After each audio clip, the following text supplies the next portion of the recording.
Kerran kun me lähdettiin Noitien kanssa Kyöpelivuorelle, se oli palmusunnuntai, me päästiin sinne sisään. Mä mietin, että mitä musaa toi tyyppi oikein soittaa. No, mä päätin, että mä kävelen tän tanssilattian poikki ja käyn sanoa sille, että laita tiputanssi soimaan. Laita tiputanssi soimaan. Laita tiputanssi soimaan. Laita tiputanssi soimaan. Ja lupaan, että virvon.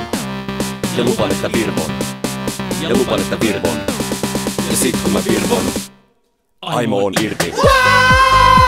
Aivot virpoo, tuoreeks terveeks, tulevaks vuodeks. Ja pizza heiluu. Aina kun virvon, aimo on irti.